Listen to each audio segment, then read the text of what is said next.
Assalamualaikum warahmatullahi wabarakatuh. Di sini saya akan mempresentasikan materi fikih bab muamalah. Pengertian fikih muamalah. Kata fikih secara etimologi adalah al-fiqhu yang memiliki makna pengertian atau pemahaman. Adapun menurut terminologi, fikih pada mulanya berarti pengetahuan keagamaan yang mencakup seluruh ajaran agama, baik berupa akidah, akhlak maupun ibadah, sama dengan arti syariah Islamiyah.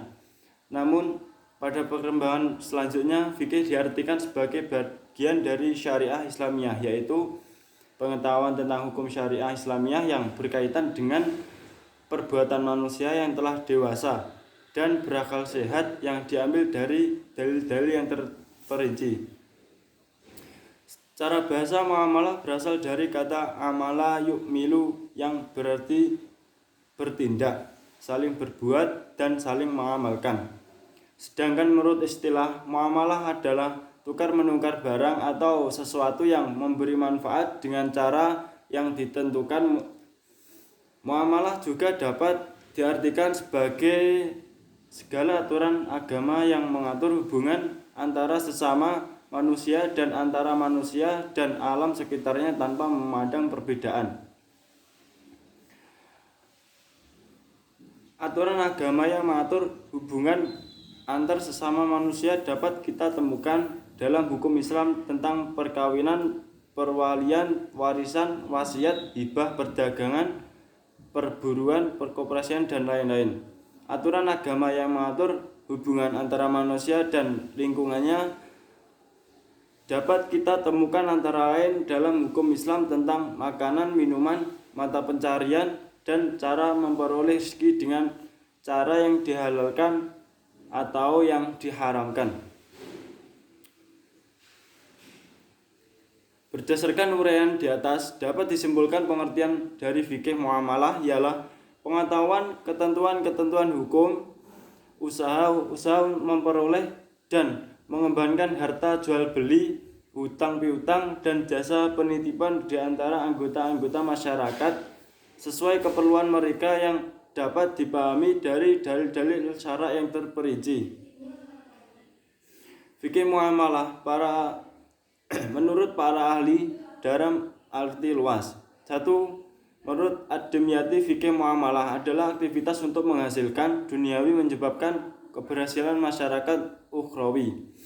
Yang kedua, menurut pendapat Muhammad Yusuf Musa, yaitu ketentuan-ketentuan hukum mengenai kegiatan perekonomian amanah dalam bentuk titipan, hukum mengenai kegiatan perekonomian amanah dalam bentuk titipan dan peminjaman, ikatan kekeluargaan, proses penyelesaian perkara lewat pengadilan, bahkan soal distribusi harta waris.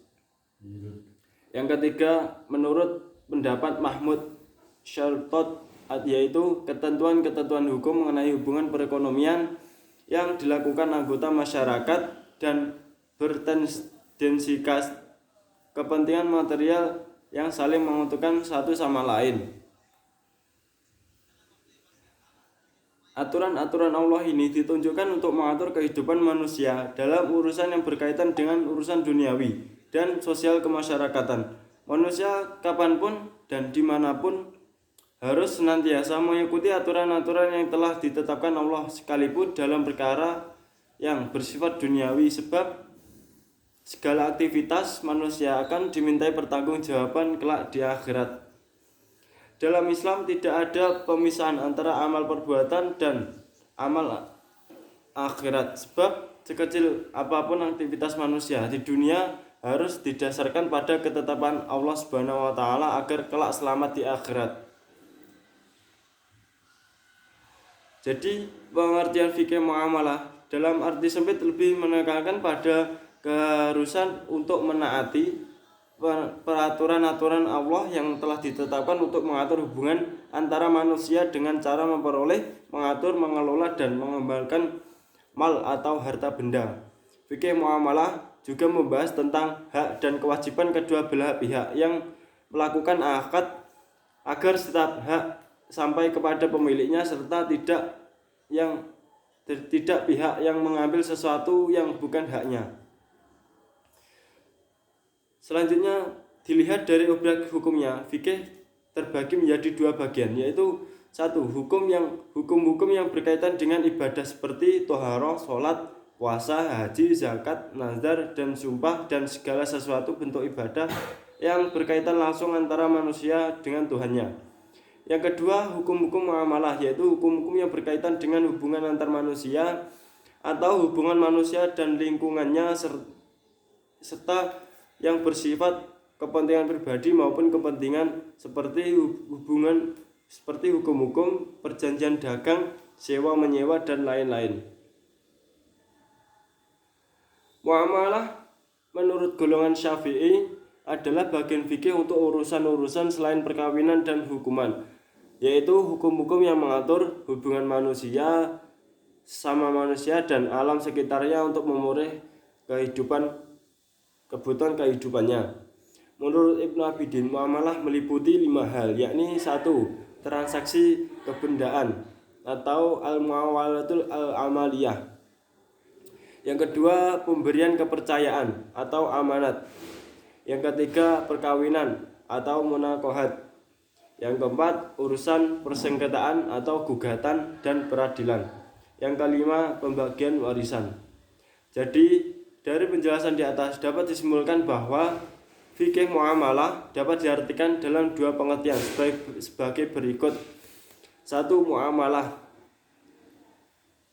Fikih muamalah dilihat dari sisi bahwa ia adalah sebuah kesatuan hukum dan aturan-aturan tentang hubungan antar sama manusia dalam hal kebendaan untuk memenuhi kebutuhan hidup mereka. Yang kedua, fikih muamalah dipandang sebagai ilmu pengetahuan tentang hukum. Dapat diambil sebuah kesimpulan bahwa secara garis besar definisi atau pengertian fikih muamalah yaitu hukum-hukum yang berkaitan dengan tata cara berhubungan antar sama manusia, baik hubungan tersebut bersifat kebendaan maupun dalam bentuk perjanjian perikatan. Fikih muamalah adalah salah satu pembagian lapangan pembahasan fikih selain yang berkaitan dengan ibadah. Artinya, lapangan pembahasan fikih muamalah adalah hubungan interpersonal antara manusia, bukan hubungan vertikal manusia dengan Tuhannya. Fikih muamalah juga dapat dikatakan sebagai hukum perdata Islam. Hanya saja bila dibandingkan dengan kitab undang-undang hukum perdata yang berkaitan dengan personal, fikih muamalah atau dapat dikatakan sebagai hukum perdata Islam hanya mencukupnya pembahasan pada hukum perikatan. Ruang muamalah. Ruang fikih muamalah dibagi menjadi dua. Di antaranya adalah 1. Al-muamalah al-adabiyah, yaitu muamalah yang ditinjau dari segi cara tukar-penukar benda yang bersumber dari panca indera manusia yang unsur penegaknya adalah hak-hak dan kewajibannya. Ruang lingkup fi'il muamalah yang bersifat adabiyah mencakup beberapa hal berikut ini. 1. Ijab kabul. Yang kedua, saling meridhoi. Yang ketiga, tidak ada keterpaksaan dari salah satu pihak. Yang keempat, hak dan kewajiban. Yang kelima, kejujuran berdagang. Yang keenam, penipuan. Yang ketujuh, pemalsuan. Yang kedelapan, penimbuhan. Yang kesembilan, segala sesuatu yang bersumber dari indera manusia yang ada kaitannya dengan peredaran harta dalam hidup bermasyarakat. Sekian presentasi dari kami. Ada kurang lebihnya saya mohon maaf. Akhiran, assalamualaikum warahmatullahi wabarakatuh.